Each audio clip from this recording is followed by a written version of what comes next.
성경 말씀 보겠습니다. 시편 38편 1절에서 10절까지 한번 보겠습니다.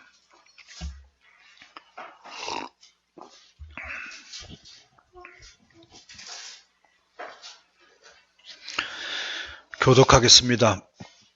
여호와여, 주의 노하심으로 나를 책망하지 마시고 주의 분노하심으로 나를 징계하지 마소서.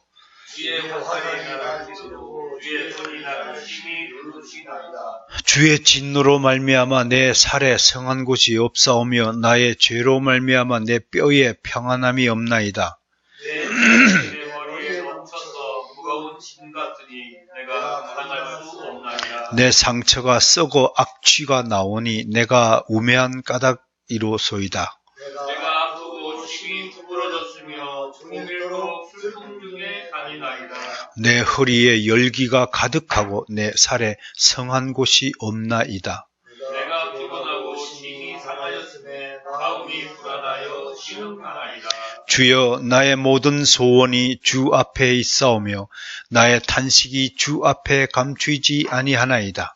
내 심장이 뛰고 내 기력이 쇠하여 내 눈의 빛도 나를 떠났나이다.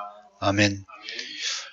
다윗이 고난 중에 하나님께 드려진 기도 중에서 참으로 비통한 심정을 읽을 수 있는 그런 대목입니다. 정말로 오늘도 살펴볼 기독교 강요 내용 중에서도 두 가지 우리 벌이 있거든요. 하나는 불신자에게 내려지는 형벌을 말하며, 하나는 우리 신자들을 경책하고 바로잡기 위하여 내려지는 징계가 있는데, 우리 다윗은 주의 분노하심으로 나를 징계하지 마소서 라고 지금 노래하고 있습니다. 사도 베드로도 그의 편지에서 죄가 있어서 매를 맞으면 무슨 나음이 있느냐라고 우리에게 경고했듯이, 되도록이면 주님 앞에 죄를 지어서 주의 징계를 받는 일이 없도록 하는 것이 바른 성도의 자세가 아닐까 그렇게 생각합니다. 그러면서도 4절에 보세요. 내 죄악이 내 머리에 넘쳐서 무거운 짐 같고 내가 감당할 수 없고 내 상처가 썩어 악취가 나고, 이 정도로 죄에 대해서 통렬한 반성을 인식을 하고 있다라는 점에서 요즘 우리가 주일마다 십자가 메시지를 듣고 있지 않습니까? 그 십자가를 바라볼 때 정말 내가 얼마나 썩어 문드러져야 할 죄인인가를 생각해 보아야 할 것입니다. 마땅히 참 성도라면 십자가를 바라보면서 나의 죄를 먼저 떠올리는 그런 사람이 되어야 할 것입니다. 이렇게 다윗은 자신의 죄에 대해서 하나님께 부복하고 나와서 철저하게 자신의 죄를 고백하고 있습니다. 그런데 로마 가톨릭 교회에서는 이상한 고백을 교회 법으로 만들어서 모든 성도가 1년에 한 번 이상은 의무적으로 비밀 고백을 하도록, 그것이 오늘날 말하는 고해성사를 하도록 제도화시킨 것은 천부당, 만부당한 일이라는 것을 오늘 칼빈은 계속해서 강조하고 있는 것입니다. 이런 고해성사를 이론적으로 또 뒷받침한 스콜라 신학자들, 중세 스콜라 신학자들에 대해서 참 그들은 뻔뻔한 신학자들이다라고 칼빈이 정말 그 분노의 마음을 금치 못하고 있음을 볼 때에, 오늘날에도 우리의 정당한 교리를 흐트리고 정말 잘못된 사이비 교리를 만들어서 정말 착한 백성들, 어리석은 백성들을 미혹해 하는 일이야말로 정말로 무서운 죄악이라는 사실을 다시 한번 고하면서 오늘 제4장 16항에서 39항까지 끝까지 한번 살펴보는 시간을 가지겠습니다. 우리가 4장을 크게 또 6부로 나눴죠. 그 중에서 오늘 5부부터 공부를 하겠습니다. 16항에 보면 모든 죄를 열거하는 것은 불가능하다. 고해성사를 할 때 낱낱이 네가 지은 모든 죄를 낱낱이 고해 바쳐라. 가톨릭에서 주장하지만 사람의 기억력이 한계가 있는데 내가 어떻게 낱낱이 내가 지은 죄를 다 열거합니까? 그게 어불성설이다. 이런 말을 하는 겁니다.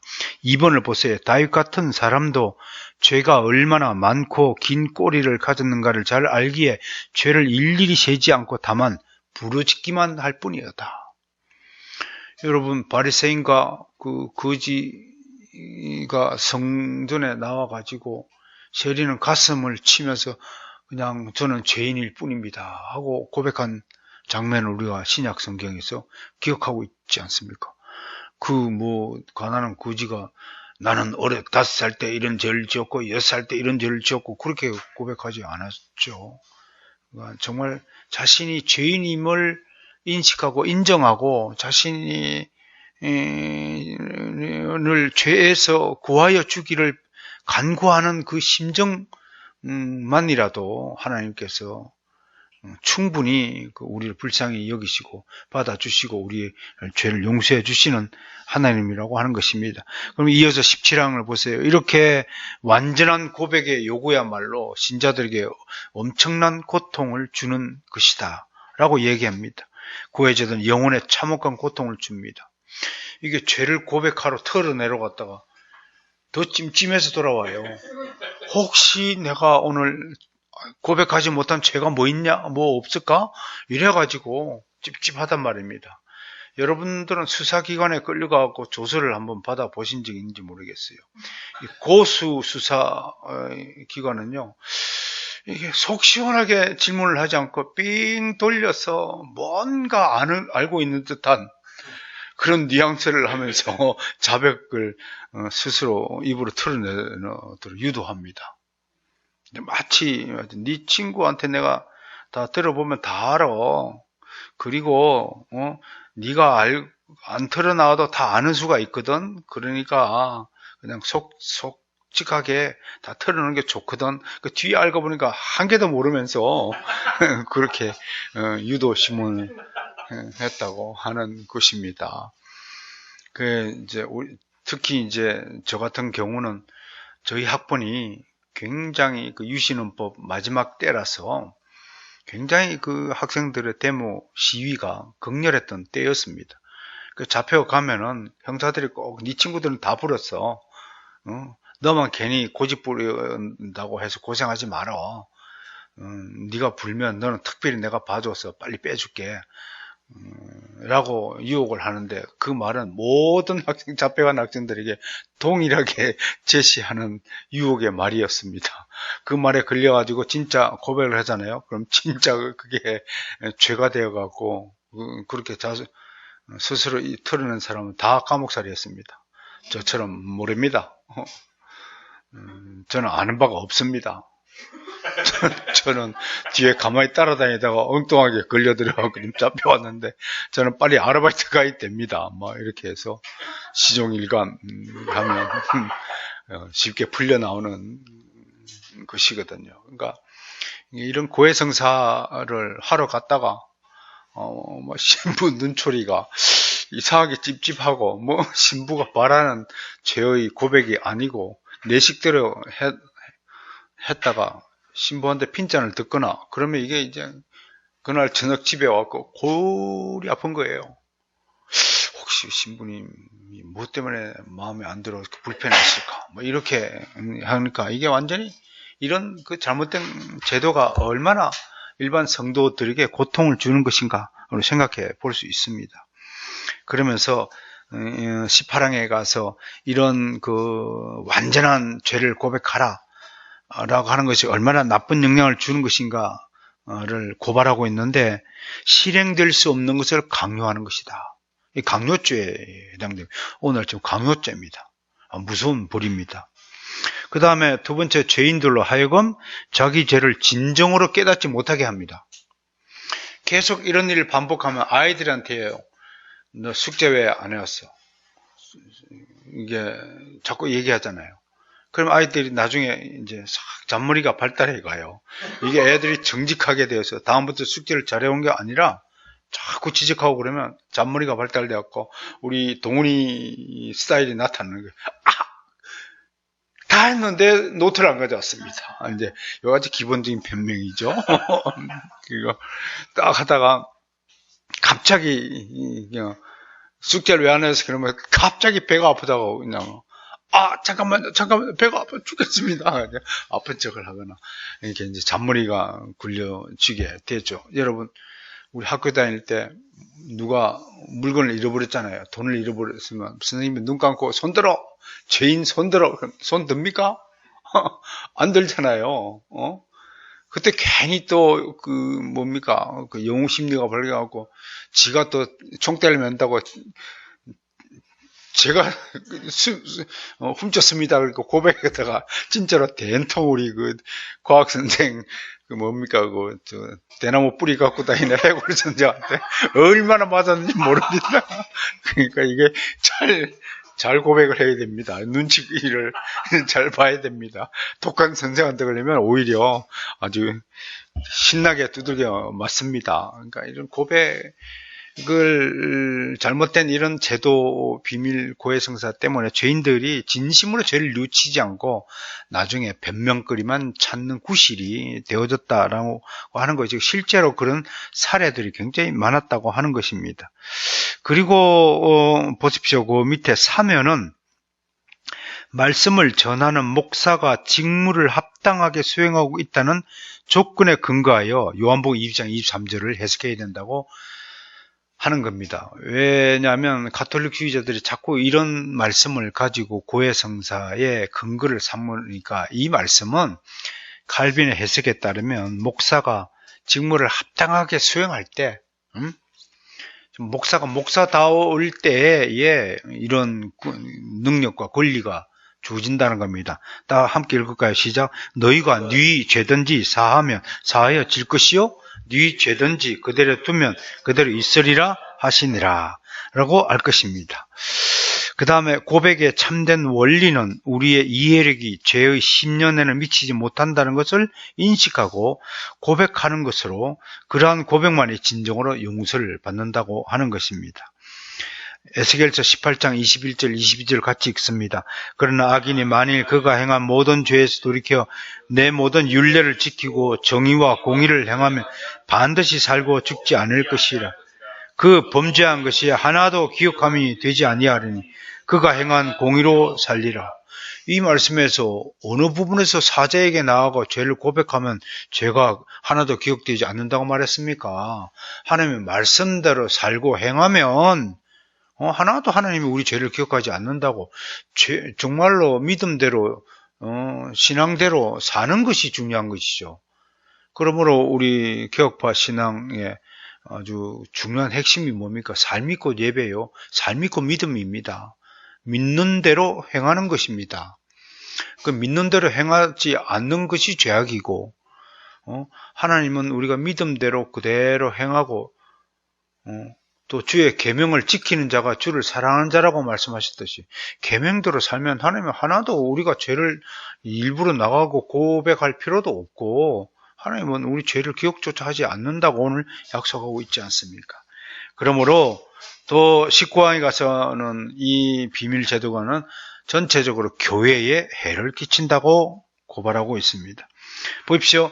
로마 가톨릭은요, 죄를 고백하는 자가 사람에게서 한번 죄를 고백하면 한번 얼굴을 붉히는 큰 벌을 받게 되고, 그럼 큰 벌을 받게 되면 그게 경각심이 되고 다시는 죄를 짓지 않을 것이다 라면서 이런 제도를 하지만 칼빈은 오히려 1년 내내 죄 지을 담력을 얻게 되고, 아니 얘가 죄를 지었는데도 뭐 거짓말을 해도 신부가 내가 거짓말 하는지 아는지 어떻게 알 겁니까? 예를 들면 이런 겁니다. 내가 돈을 누구한테 훔쳤어요.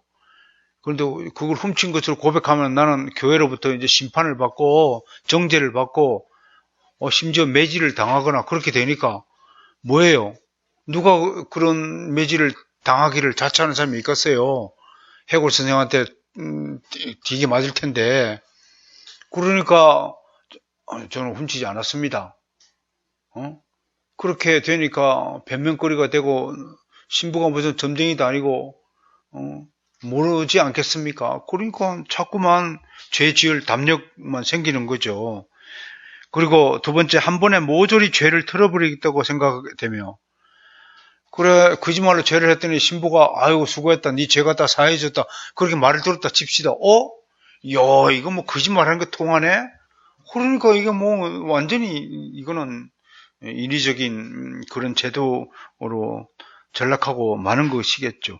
무엇보다도 심판을 사제에게 이양시키다고 생각하고 하나님 의식하지 않을 것입니다. 이제 죄를 사했다고 선포했으니까 죄의 책임은 누구한테 옮겨졌어요? 나한테서? 내 고백을 들은 사제한테 옮겨졌으므로 이제 사제님이 책임을 지세요.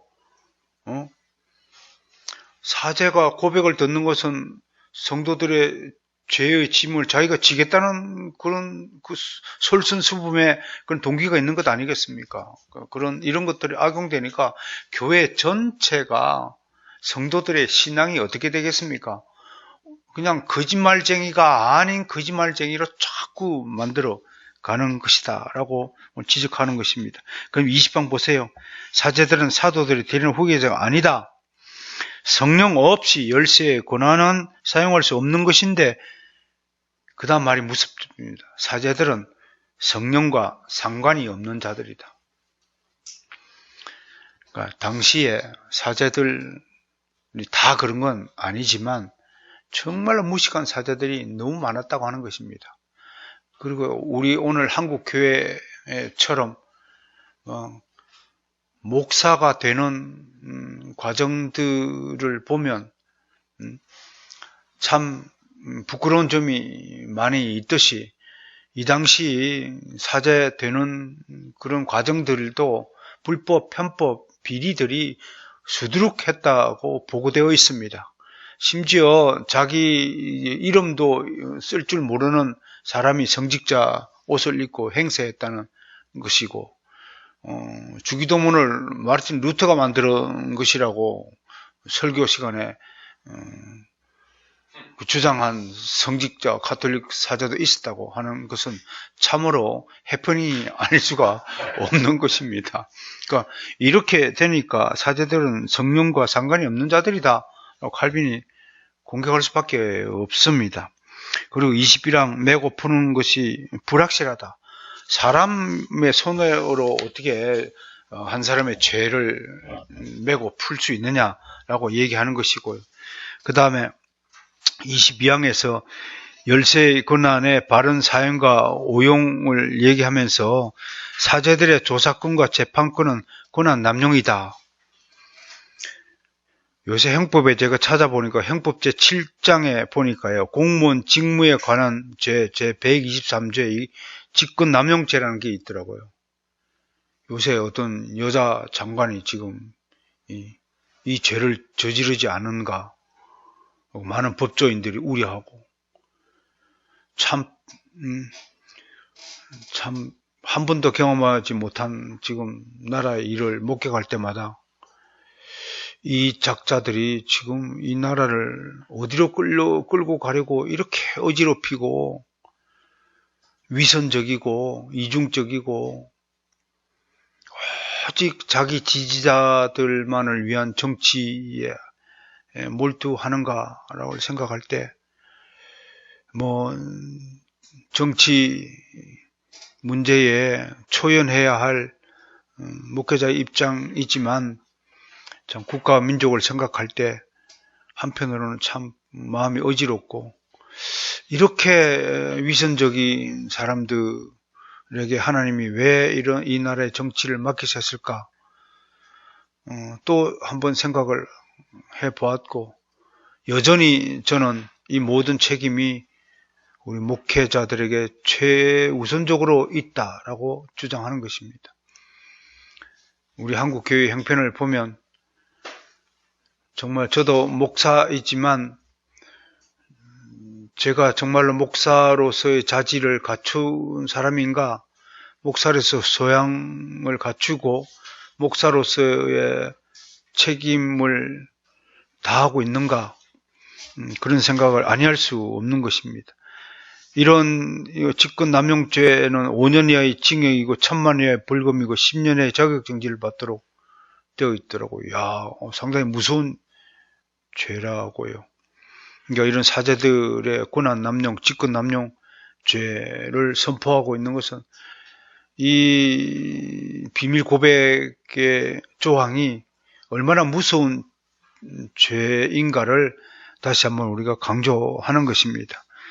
2번 보실까요? 사제들은 죄인들이 죄를 정직하게 고백하는지를 단정할 수 없다. 아까 조금 설명했죠?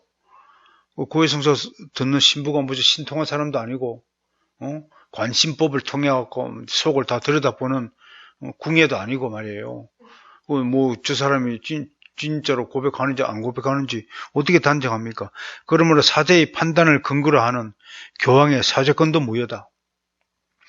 결국은 교황이 최종적으로 사제를 죄사함을 선포한다는 거예요. 그 증서가 있어요. 교황 증서. 그거 한 장에도 돈이 얼마인지를 또 하고 그것도 받아내려고 중개상이 있고 말이에요. 그러니까 그런 근거가 일반 사제들의 1차 근거가 잘못됐는데 교황의 사제권이 어찌 온전할 수 있겠느냐라고 지금 묻는 겁니다. 23항부터 24항까지는 그릇된 주장들을 요약합니다. 첫 번째, 열쇠의 권한과 관련한 성경의 교훈을 디스크 넘어 왜곡했다. 성경 말씀을 교묘하게 왜곡하여서 자신들의 주장의 근거로 삼았는데 이건 사실은 하나님의 말씀을 망령되이 일삼는 것입니다. 하나님의 영광을 가리는 일입니다. 피터 롬바르도스와 그 동료들의 위세를 근거로 비밀 고백을 정당했다.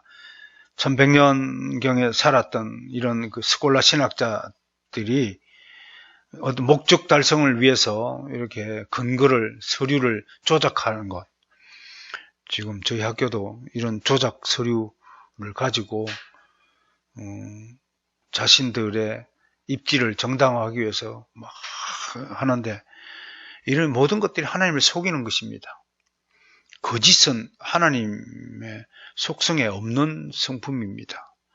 그러므로 이런 것들을 자행하면서도 양심에 아프지 않고 부끄러워하지 않는다는 것은 이미 그가 양심의 화인을 맞은 자라는 것을 스스로 증명하는 것입니다.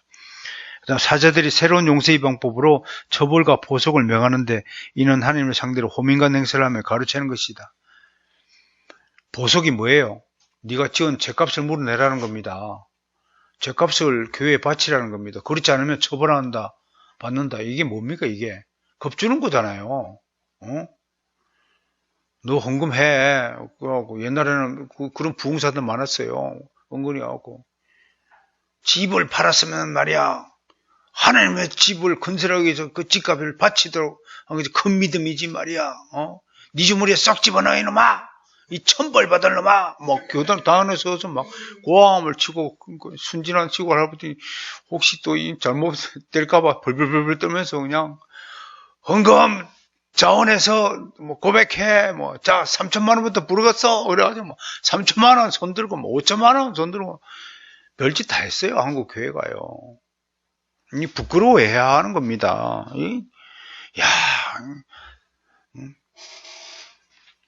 여러분들은 참 좋은 교회를 다니셔서 그런 꼴을 못 보고 지냈는지는 모르지만 제가 다닌 교회에서는 또 부흥 집회 한다고 심령 대부흥성에 요즘은 그런 거 잘 안 하죠. 부흥할 심령이 없어서 그래요.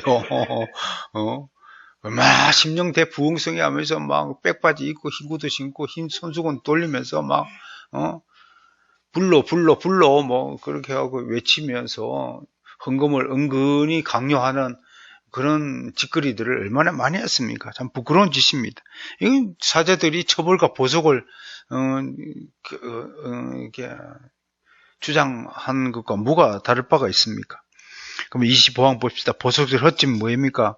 가톨릭은 계속해서 뭘 주장하냐면 주님께서는 우리의 죄의 책임은 면하였지만 벌은 면하지 않았다.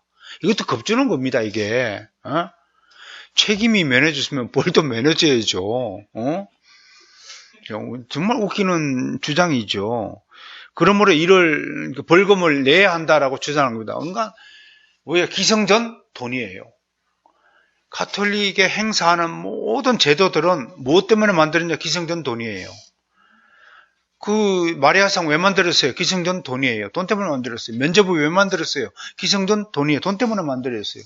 지금 보세요. 한국의 좌파들의 위선들이 어떻게 밝혀지고 있습니까? 껍질을 다 벗겨내니까 다 돈 문제 걸렸어요. 다 지는 짧은 거 잘 살아요. 뭐 방송인 K 어준인가 하는 사람은 지는 68평 산다며 또. 뒤로는 막 미제국주의자 욕을 입을 막 털어서 욕을 하면서 지 자식은 미국에 유학 보내놓고 말이에요. 얼마나 위선적입니까? 조적조라는 말까지 생겼잖아요. 조씨에 저건 조씨라고.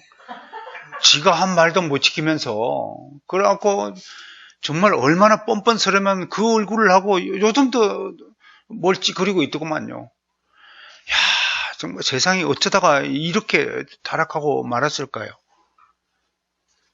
하고 분노를 내야 되지만 이 모든 것이 우리 책임이라는 겁니다. 모든 그리스도인은 이 점을 명확하게 인식하고 우리가 회개해야 합니다. 우리가 세상의 빛과 소금이 못 됐기 때문에 이런 거듭나지 못한 자들이 거짓말이 온 세상을 활보하고 있게 된 것입니다. 하나님의 정의가 살아있고 주님의 복음의 빛이 살아있다면 어찌 그 빛 아래서 이런 악인들의 괴계와 이런 그 몰지각한 행위들이 벌건 대낮에 이렇게 나돌아다닐 수 있다는 말입니까? 그럴 수는 없는 것 아니겠습니까? 오직 모든 죄사함은 값없이 주신 하나님의 은혜의 결과임을 믿으시길 바랍니다. 우리는 우리 벌을 매너하기 위해서 다시 속죄할 필요가 없고 벌금을 낼 필요도 없습니다. 우리는 값없는 하나님의 은혜의 선물을 받은 자들입니다. 거둬주시는 선물을 받았습니다. 고린도후서 5장 17절 19절 함께 읽습니다. 그런즉 누구든지 그리스도 안에 있으면 새로운 피조물이라 이전 것은 지나갔으니 보라 새 것이 되었도다. 모든 것이 하나님께로부터 났으며 그가 그리스도로 말미암아 우리를 자기와 화목하게 하시고 또 우리에게 화목하게 하는 직분을 주셨으니 곧 하나님께서 그리스도 안에 계시사 세상을 자기와 화목하게 하시며 그들의 죄를 그들에게 돌리지 아니하시고 화목하게 하는 말씀을 우리에게 부탁하셨느니라. 함께 26강에서 완전한 보석을 약속한 그리스도를 믿으시길 바랍니다. 그분은 우리 죄를 속량하신 영원한 화목 제물입니다. 세상 죄를 지고 가는 어린 양이라고 복음서는 표현하고 있습니다. 그리스도가 우리가 받을 형벌을 대신 받으셨고 하나님의 심판대 앞에서 우리의 죄책을 씻어버리셨으니 어떤 경우에도 이 영예를 그리스도로부터 빼앗을 수 없습니다. 그리스도의 이 대속 행위를 인간이 어떤 신분이라 할지라도 그가 뭐 왕이든 제사장이든 그가 선지자이든 간에 아무도 그리스도의 이 신성한 대속 행위를 가르칠 수 없다고 하는 것입니다. 그러므로 고리는 그리스도의 영광을 탈취하는 것이다 라고 고발하고 있습니다. 그 안에서 죄사함을 받았다는 확신과 함께 우리는 화평을 누려야 하는 것입니다. 함께 합니다. 우리는 다 양 같아서 그릇 행하여 각기 제 길로 갔거늘 여호와께서는 우리 모두의 죄악을 그에게 담당시켜 줬도다. 친히 나무에 달려 그 몸으로 우리 죄를 담당하셨으니 이는 우리로 죄에 대하여 죽고 의에 대하여 살게 하려 하심이라. 그가 채찍에 맞음으로 너희는 나음을 얻었느니라. 우리는 해방되었습니다. 우리는 깨끗이 씻음을 받았습니다. 우리는 깨끗이 고침을 받았습니다. 우리는 완전하게 나음을 얻었습니다. 이 모든 것이 우리 그리스도의 대속함 때문이라는 사실을 잊지 말기를 바랍니다. 그럼에도 또 28항에서 가톨릭은 또 죄를 작은 죄, 큰 죄로 나누어서 각각의 알맞은 보석, 벌금을 내야 한다고 또 주장하고 한다고 하는 것입니다. 성경은 죄의 삭은 사망이며 범죄하는 영혼은 죽게 되며 라고 선포하므로 죽을 죄가 아니라서 신자들의 죄가 용서받는 것이 아니라 죄가 인정되지 않고 말소되었기에 용서받은 것입니다. 큰 죄든 작은 죄든 다 용서받았다고 하는 것을 선포하고 있습니다. 시편 32편 1절 말씀입니다. 시작합니다. 허물의 사함을 받고 자신의 죄가 가려진 자는 복이 있도다 그랬습니다. 그러므로 29강에서 벌까지 다 면제받았음을 오늘 가르치고 있습니다. 어거스틴은 하나님이 죄를 덮으셨다면 죄를 보시지 않으시려고 작정하신 것이다. 우리 죄를 보시지도 않다고 하시니까 우리 죄를 가지고 우리가 더 이상 골머리 않고 사제에게 나와가지고 고백할까 말까 고민할 필요가 없다고 말하는 것입니다. 그러면서 31항부터 34항까지는 심판의 두 가지 특징을 말합니다. 하나는 형벌의 심판이요, 하나는 징계의 심판입니다. 형벌의 심판은 불경한 자들과 버림받은 자들에 대한 심판의 벌입니다. 신자들에게 해당되지 않습니다. 이거는 지옥 심판을 가리키는 것입니다. 징계의 심판이 있습니다. 이것은 교정과 경고의 벌입니다. 신자들에게 내리는 벌입니다. 그러므로 신자들은 이런 징계를 받을 때 오히려 하나님의 사랑과 축복을 받은 상태라고 오히려 역설적으로 믿는 믿음이 필요하다라고 하는 것입니다.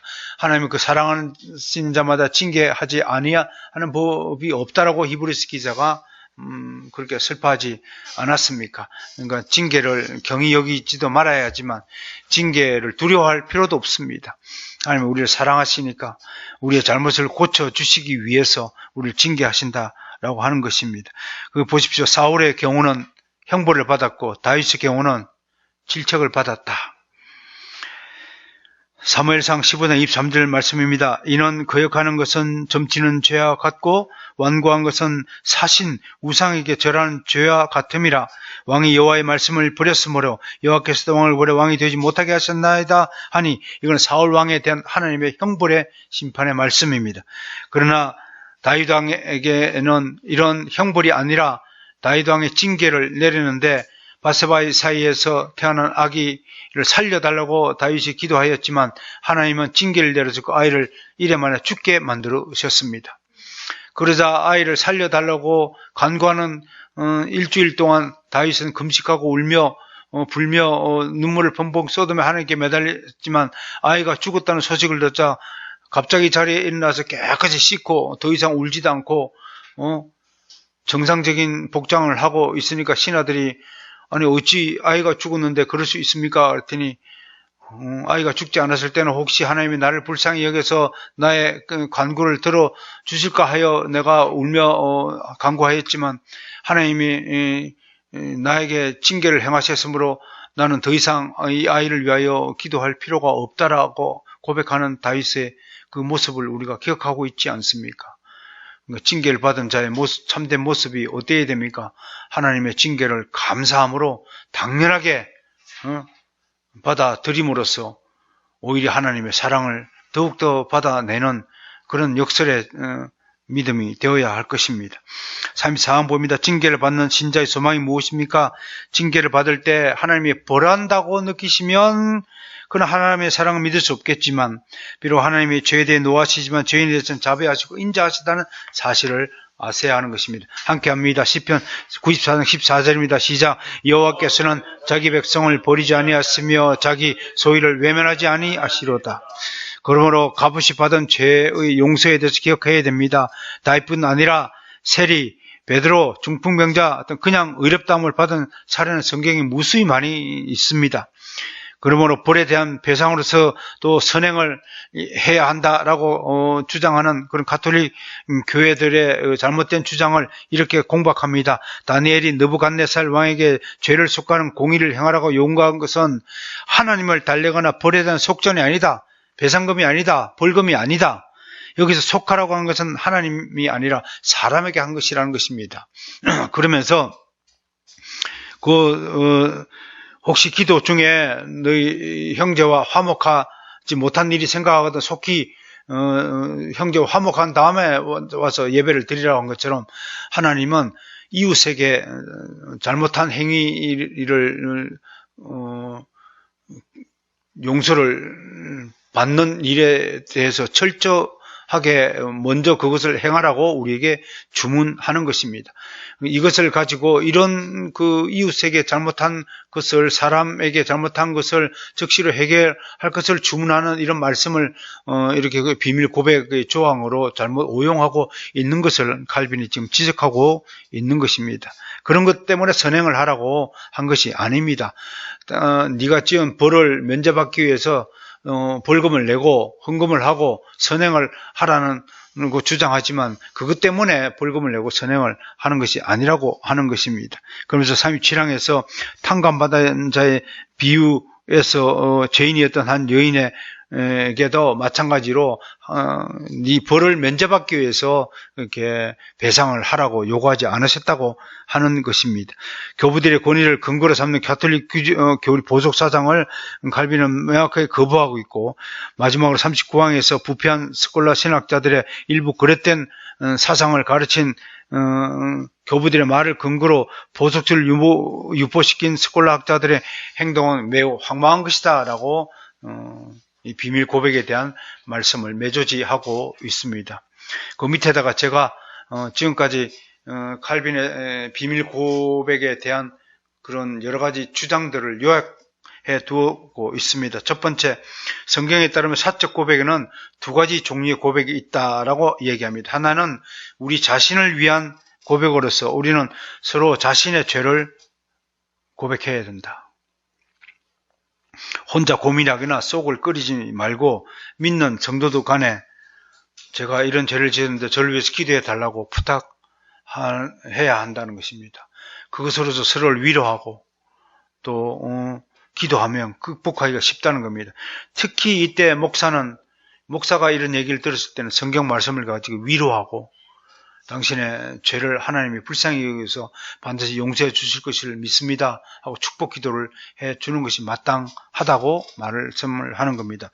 또 두 번째 고백이 뭐냐면 다른 지체를 위한 고백이 있다고 하는 것입니다. 예수님이 예물을 제단에 드리다가 내 형제에게 원망될 만한 일이 있는 줄 생각나거든 먼저 그 형제와 화목하고 그 후에 와서 예물을 드릴지라고 말씀하셨습니다. 한 성도가 다른 성도에게 해를 끼쳤을 때는 하나님께 나와 기도하고 예배하기보다도 먼저 그 형제와 화해한 다음에 상대방에게 진심 어린 사과와 용서를 하고 또 그 사과를 들은 상대방은 반드시 기꺼이 그 사람의 잘못에 대해서 인정하고 용서를 해 주라고 우리가 권면하고 있습니다. 이런 형제 간의 화목을 회복한 다음에 하나님께 나와 예배하라고 하는 것입니다. 그러면 성경 어디에도 고백 성사를 사자에게 나와가지고 비밀이 틀어 놓으라는 규정은 없다고 지금 얘기하는 것입니다. 마지막으로 그러나 이런 일들은 개인 간에는 쉽게 이루어지지 않습니다. 정말 이론적으로는 이게 하라고 권면하지만 실제로 성도들이 자신의 속에 있는 죄악들을 다른 성도들에게 고백하고 또 중보 기도를 요청하는 이런 정말로 이건 대담하신 분이 아니면 정말 힘든 일이 있죠. 예를 들어서 우리 평양 대부흥성회를 촉발시킨 동기가 되었던 길선주 목사님 같은 분들의 특별한 경우가 아니라면 이런 죄악을 공개적으로 고백하는 이런 참 어렵고 드문 일이다라고 생각할 것입니다. 그래서 우리 개혁교회는 어떻게 이거를 보충하느냐면 주일마다 자신과 교인의 이름으로 고백문을 작성하여 모든 사람의 사악함을 고백하면서 주님 용서를 구하는 절차를 밟았다고 합니다. 그러니까 입으로 고백하는 것보다도 문서로 고백하는 것. 그래서 우리 신앙 고백서도 문서화 시켰다는 것을 우리가 알 수 있게 되는 것입니다. 웨스트민스터 예배 모범에는 설교 전 공식 기도를 통해서 긴 시간을 할애하여 구체적으로 죄를 고백하고 죄 용서를 선포할 것을 가르치고 있습니다. 그래서 우리 교회도 예배하기 전에 회개의 시간을 가지는데 다만 예배 모범에 따르지 못하는 것은 우리는 짧은 시간에 이렇게 하고 예배 모범 긴 시간을 할애해서 하라고 하고 있다는 점이 다르다고 할 것입니다. 그 긴 시간이 얼마나 되느냐 이건 또 정하기 나름인데 적어도 요즘같이 저는 처음엔 그래도 한 10분 전에 모여서 우리가 진심으로 하나님 앞에 회개할 것을 구체적으로 기도 가운데 드려지는 것이 개혁교회의 아름다운 전통이므로 이것을 시작하면 좋겠다고 하는데 그 잘 지켜지지 않고 있습니다. 아무튼 제가 이 예배 모범을 소중히 하고자 이런 절차를 밟는 것인데, 많은 교회들이 이런 예배 모범의 그 규정을 좀 존중하고 이런 것들대로 좀 따라줬으면 하는 것이 바람 중에 하나입니다. 자, 3주간에 걸쳐서 우리 가톨릭 교회의 고해성사의 문제점들에 대해서 요모조모 한번 살펴보는 시간이 되었습니다. 다음 주부터는 이제 면죄부와 연옥에 대한 것들을 통렬히 또 공박하는 시간을 가지게 되는 것입니다. 3권에서 주로 다루는 것은 이제 성령에 관한 일인데, 이런 잘못된 그 법과 교리가 곧 성령을 회방하는 죄악들과 연결되어진다라는 것을 우리에게 가르치기 위해서 이 성령편에다가 이런 가톨릭 교회들의 잘못된 법과 교리들을 하나하나씩 끄집어내어서 칼빈이 공박하고 있음을 볼 때, 오늘날도 우리 기독교의 교리를 잘못 오용하거나 왜곡하거나 변질시키는 행위에 대해서는 우리가 정말로 단호한 자세로 이런 것들에 대해서 대항하고 근신하고 깨어 기도해야 한다는 교훈을 주고 있다고 하는 것입니다. 기독교 강요가 때로는 우리를 너무 많은 내용이라서 우리를 무겁게 하고 또 너무 또 고상한 지식의 내용으로 이루어져서 우리를 당혹하게 하는 내용도 있지만, 이렇게 하나하나씩 살펴볼 때에 기독교 강요가 얼마나 우리를 믿음에 가까이 다가가게 하는 좋은 신앙의 동반자가 되느냐 생각할 때, 저는 언제나 기독교 강요를 통해서 여러분들이 은혜 받기를 원하고 충분히 또 성령 충만한 은혜를 받을 수 있다는 사실을 다시 한번 강조하면서, 항상 성경과 기독교 강요를 즐겨 읽는 그런 성숙한 성도들이 되기를 간절히 소망하는 것입니다. 기도하고 마치겠습니다.